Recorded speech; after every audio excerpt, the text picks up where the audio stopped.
let's get to the Super Bowl. How legit are, how legit, of a case do the Eagle fans have to bitch that game was stolen from them by the refs? You know what? I saw so many people crying about it, and so this was what they said is in that moment you can't call a penalty. So then, to me, you're saying that no moment in the game you should so this is what they said. They said at that moment you can't call that play. You got to let them play. If it's a penalty, it's a penalty at 1 minute. It's a penalty at 60 minutes in the game. It's a penalty. Like, we ask for the referees to be consistent and make the call. And if it's a bad play, if it's a holding, it's a holding. Because if they don't make that call, if they let them play through it, then you're going to have the flip side of saying that should have been a holding. The refs don't call the plays. So you're going to have either side is going to be mad no matter what. So you got to make the call. If it's a bad play, it's a bad play. If you hold the guy, it's a hold guy. And the player, he came out, Bradbury said, hey, look, I held him. I thought I was going to get away with it. He straight up said after the game, I held him. I thought I was going to get away with it. So I don't think they should be crying. Because if you remember the game against the 49ers, the referees got silly calls against the 49ers and stuff, although we didn't have a quarterback. But still, there were some questionable calls. So you can't throw the ref card. It was funny to me seeing Eagles fans complaining about the refs when, a couple weeks ago, they were kind of being helped by the refs. But also, too, I feel like people were forgetting over the fact that the Eagles couldn't stop the Chiefs' defense. You had 3 touchdowns let up in the second half. You had the fumble, that Jalen Hurts had. So there was a lot of plays that the Eagles had that they could have prevented from even getting to that point in the first place. Like, to be in that position, you could have done so many different things to not even have the game come down to the one play. So I don't really think they have an argument. Obviously, you're going to lose. You're going to look for a reason of why you lost, and that's the big play because it was such a close game. But again, I feel like if you're going to call a penalty at 1 minute, it's the same penalty as it is later in the game, 60 minutes. So I don't think there's anything wrong with calling that penalty. Well, and what about all the people last week, on the Eagles side who were saying, hey, you know what, that's just football. And, you got to, hey, yeah, Brock got knocked out, but, that's just the way the game goes. And, yeah, the refs screwed up a touchdown early, but you know what? Don't cry. Take your L like a man and keep walking. It's like, you know what? Practice what you preach, Jack. Yeah. James Bradbury said after the game in front of his locker, he says, I pulled on his jersey. Mm-hmm. They called it. I was hoping they would let it ride. Yeah. So he admitted it. He pulled on the jersey, So, I mean, you don't have to there. But he did. And, as far as, if you're a 49er fan, when I'm thinking about these calls or no calls, I think of Michael Crabtree and getting held in the corner of the end zone against the Ravens in New Orleans. And, sometimes you get these calls, sometimes you don't. It's just kind of the way it goes. To me, the thing that stood out to me is Kansas City. Kansas City stood out. That Mahomes, with all the pain, the ankle wrenched again. Going into the locker room, they're down 10.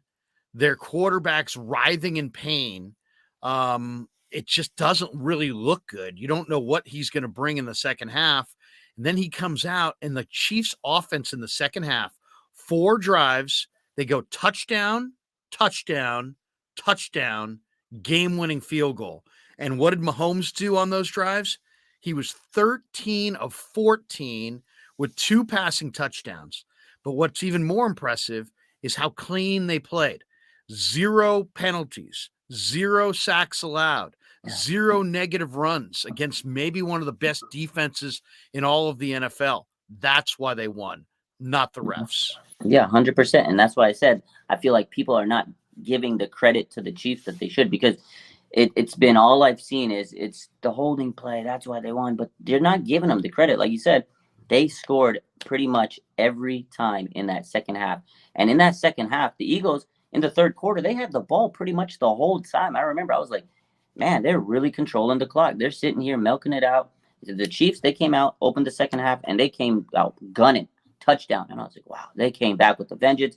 The Eagles were scared because they knew, I think at that point, they knew they couldn't stop Mahomes. Bad ankle or not, he probably shot it up with some Tartarol and came out gunning. And they came out and they were scoring and they couldn't stop it. Andy Reid was just so calm. He outcoached Sirianni. The play that the Kadarius Toney play, he called it corn dog. I was like, this guy's just sitting there making up plays based off food. He goes out there, runs the Kadarius Toney play, touchdown. They ran the same play on the opposite side and scored a touchdown. Like, that's how good Andy Reid was last night. They couldn't even figure out this guy. He was in his bag.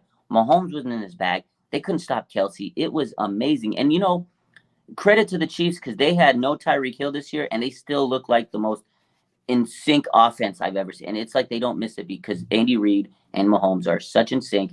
And you're right. The Eagles can cry all they want, but they did not stop Mahomes. They had no sacks. Everybody's talking about this big bag Eagles defense. No sacks. Credit to the Chiefs offensive line.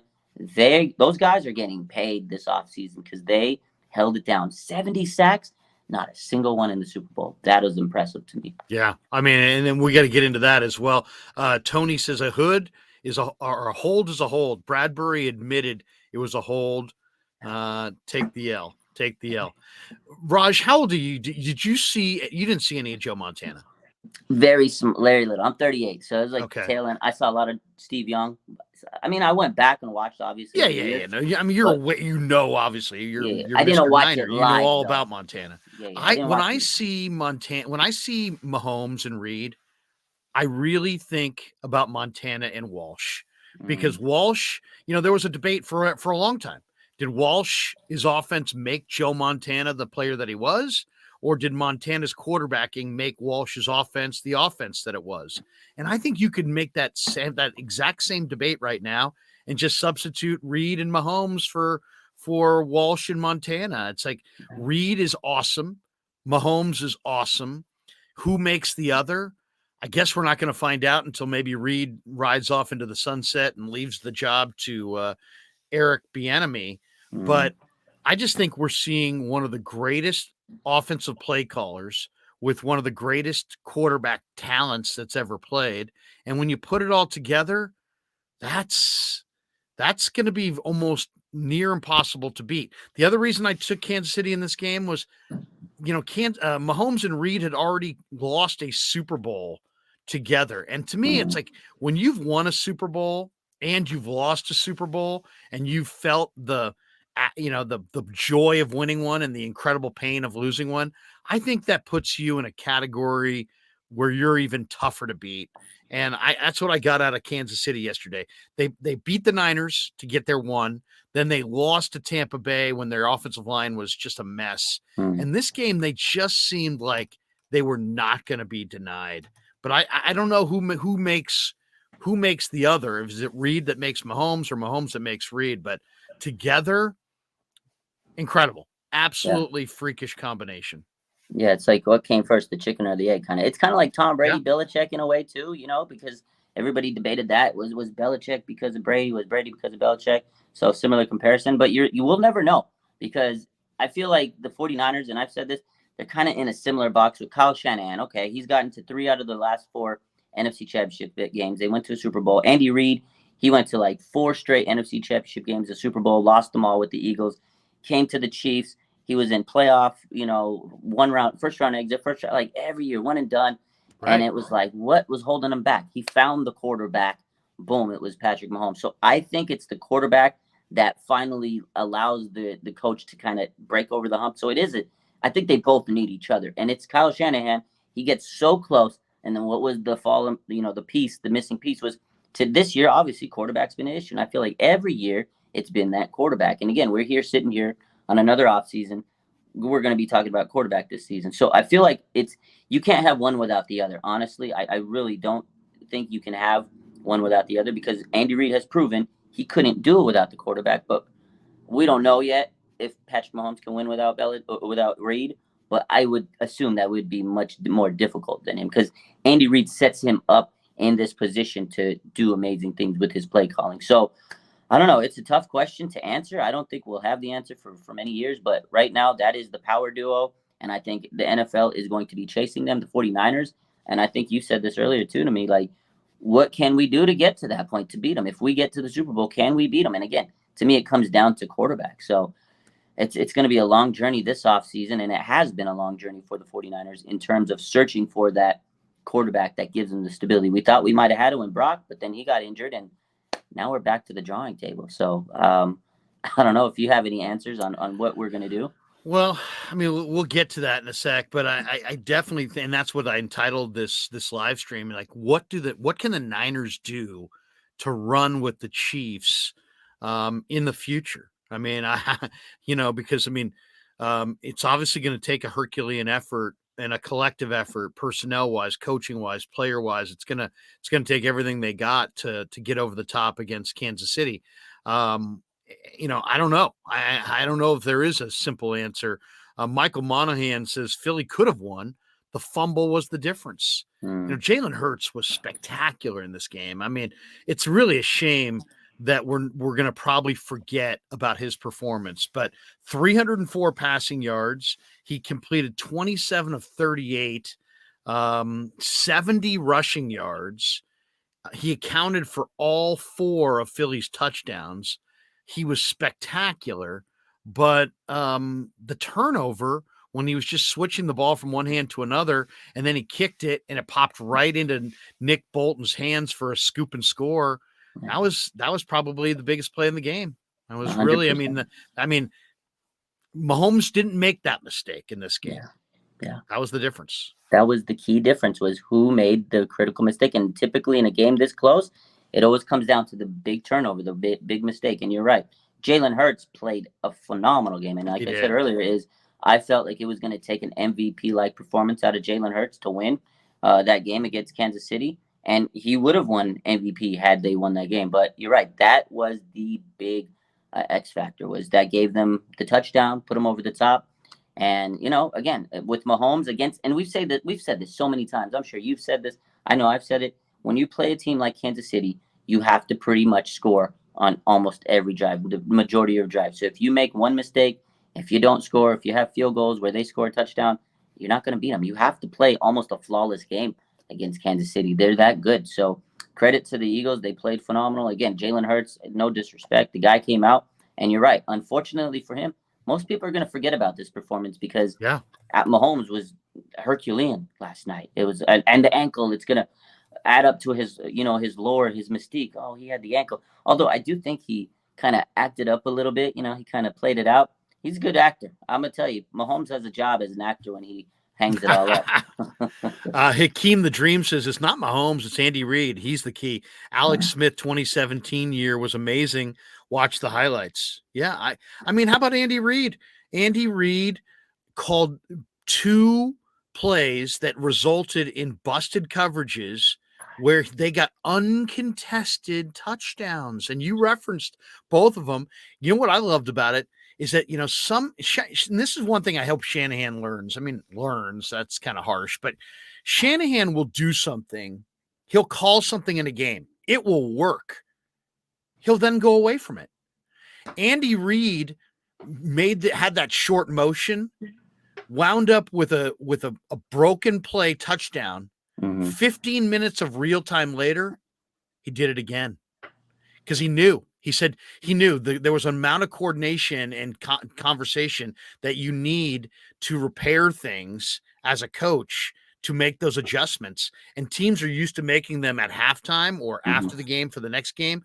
There's limits to what adjustments you can make in game, especially in a game of the magnitude of the Super Bowl, where it requires every play and every call requires everybody's total attention. So he saw it worked. He said, you know what, I'm going to run it again. And it worked again. And they got 2 busted play, walk-in, uncontested touchdowns in the Super Bowl. I mean, that right there makes me think that Andy Reid is I don't know, maybe as good as any coach that ever coached. The ironic thing is that there are people that believe that Kyle Shanahan should be fired. I'm not one of them. You're not one of them. But there are people out there that are like, want to say, hey, Kyle's on the verge of being fired. I'm pretty damn sure that's not the case because I know John Lynch and Jed York are not there. But in a lot of ways, Kyle Shanahan is Andy Reid before Andy Reid beat the Niners in the Super Bowl. Yeah, he 100% is. And it's like I said, he's been so close. He hasn't been able to finish scaling them out. Like, he's so close, but he just always falls away. And you're right. I think it's those little small nuances of how can he figure out how to get over the hump. It's 100% is he'll do a play and you're like, oh my God, Kyle, they can't figure it out. and he goes away because he wants to continue to keep like showing these great plays, these great play designs. But I feel like in a game, if they can't stop it, keep running it until they can. And you're right. It's just these small little things, these small little nuances. And Andy Reid will figure it out in the game. But he's got so much coaching experience that he knows when to sit there and say, okay, I'm just going to run it out here. This is working. I'm not going to go away from it. Because there's so many times where I see him, all they do is the same play to Kelsey. It's like the same play, same play, same play. And you're sitting there going, why can't they stop it? I've seen Richard Sherman tweet, like, you know the play's going to Kelsey and you can't stop him every single week. I see these tweets every week, but teams can't stop it. So until that happens with the 49ers, you know, there's going to be people that are critical of him because he can't get over the mountain. But he's so close with the amount of talent he's brought into this team, the way he's kind of transformed the culture. I mean, before he came in, you know, when you had Kelly and Tom Sula, these teams were bad. They had no talent on the roster. Nobody wanted to come there. You got Emmanuel Sanders a couple of days ago. He was on with Jennifer Lee Chan, and he told her, like, I wish I would have stayed. The culture was great. I regret it. He goes, I regret it. This team was amazing. People love Kyle. Like, you may not think so because you hear these stories, oh, he's tough on players. But that's what they want. They want the toughness so they can get the most out of them, and they win games. You know, they've been to 3 out of 4 NFC Championship games. Again, that quarterback situation solves itself out, they'll win a Super Bowl. He's close, and he's a young guy. What is he, like 40 years old? He's not even that old yet. Seriously, he is a young guy, and I you know, first of all, it would be a colossal error if the 49ers decided to move away from Shanahan. That would be a colossal error, one that I think they would pay for years to come. Yeah. As far as the Chiefs' offense in this game, how about this? The Chiefs converted 93.8% of their first downs into either another first down or a touchdown in the second half last night. And the only reason they didn't hit 100% is because Jerick McKinnon slid down on the one to set up that game-winning field goal. ESPN has data that goes back on this through 2000. No team has ever done that in the second half of a Super Bowl before. Just 3 teams have done it in the second half of any playoff game in history. So, I mean, the Chiefs and Reid and Mahomes took it to a totally another level. One other thing that I think has to be brought up, one of the reasons the Niners were so cocky about how they felt like they would have done in this matchup in the Super Bowl, or that they felt like they were, you know, could have beaten Philly, I should say, was the motion. Philly struggled to defend pre-snap motion. Yeah. And then they hired Vic Fangio a couple of weeks ago as a consultant to kind of consult with them on it and try to help them. And, you know, it's the Kansas City brought a ton of pre-snap motion at the Eagles in the second half of this game, and the Eagles struggled with it. So they give you an idea. The Eagles use jet motion with the receiver running horizontally across the formation before the snap to set up 3 touchdowns against the Niners with McCole Hardman earlier this season at Levi's. And 2 of those scores came on jet sweeps, the third on a tap pass, which is essentially the same thing, only on a forward pitch to a receiver in front of the quarterback as opposed to a toss to one behind him. Instead, Reid used the threat of that jet sweep and the horizontal motion to create first downs and touchdowns. The Chiefs hit a pair of big plays, one for 22 yards, one for 24 yards in the first half on snaps with jet motion, although the ball went somewhere else. So, I mean, that's one of the reasons the 49ers felt confident that they could beat Philadelphia, is Philly struggled to defend motion, and Reid brought a ton of pre-snap motion and burned Philly with it in both halves. Yeah. They had them confused. They didn't know what was going, because you're right. At second half, like every single play, I just saw it was like chunk gain. That's incredible. 93.8% first down or touchdown. I didn't know it was that amazing. Because you're right. That makes sense. Because I remember second half, I'm going, every play was at least like 10 yards in my mind. I'm going, this is incredible. They can't stop them. They were just going chunk play. And you're right. Half the time, I was like, okay, it's going to be I was thinking it was going to be a jet sweep, because I remember the Niner game of going, every single play they scored was that McCole Hardman nonsense. And I was like having PTSD. But you're right.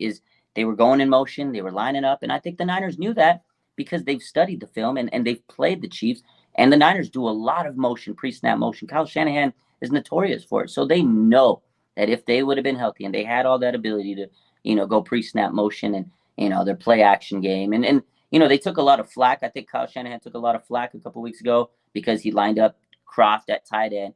The Chiefs did the same thing last night. They did had the the same tight thing. end. It was the motion. It was almost the identical plays. The only thing that was different from the Chiefs was they executed better. Obviously, they got the best quarterback in the league, and that was the difference. And it was the execution of how they played those plays and those matchups and those motion plays. That was it, because the Chiefs were so far and beyond in the second half above them. The Eagles had no clue what they were lost. Like that second half. And again, people want to talk about the holding penalty. They're not talking about just how the Chiefs came out and flat dominate them in the second half. And I think the Niners, when they talked to the media last week and everything, I think that is in their mind what they pictured. And I think they saw it come to the forefront, because that's exactly what I feel like Debo and all these guys were telling you. Like, hey, if you do these certain plays, like, we knew how to take advantage of it. It just didn't have the opportunity, unfortunately. Yeah. Terror Dome says Chiefs O-line were the MVPs. Oh. How about this? The Chiefs now, a guy who I really think is smart, who works in the NFL, is a buddy of mine I've known for years, called me last week. And he's like, who do you think is going to win this game, Krueger? And I said, I like Kansas City. He goes, I like Kansas City as well. And I said, well, before I tell you why I like them, you tell me why you like them. And he said, Philadelphia is like 22nd in the NFL at defending the run.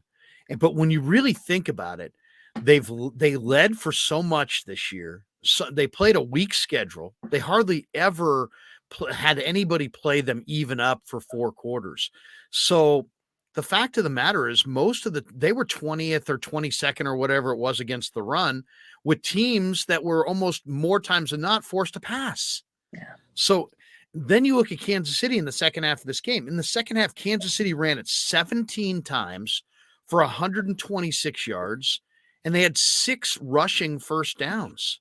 And if you look at the 12 carries given to Jet McKinnon and Isaiah Pacheco, it all came because Kansas City's got the passing game that threatens deep. And so the Eagles had to play 2 deep safeties. And 6 of the first 8 rushes after the intermission and 12 carries overall came when the Eagles had 2 deep safeties on the field. Yeah. So the Eagles are playing 2 deep safeties to try to take away the explosive passing game of Kansas City, and Kansas City just ran it on them. And Isaiah Pacheco, I actually thought Pacheco would be the MVP of this game, but he was awesome in this game. He was absolutely awesome. Yeah, he's a young star. Like, I know a lot of people saw him kind of rise up in stock this year, rookie. But this game cemented him as he is going to be a superstar. Like, he broke out like no other. He was gashing them. And you're right, because I think they were – and again, that's what I said is I think the Eagles were so scared that Mahomes was going to pick them apart with Kelsey and out, those deep passes. They were so worried. They were out there too deep, and every time it was just like Pacheco. And there was a play where he powered through. He got like maybe 5 yards, and then he put his head down, powered through, and got another like 8 yards. I was like, they cannot stop this guy. He was running with a purpose.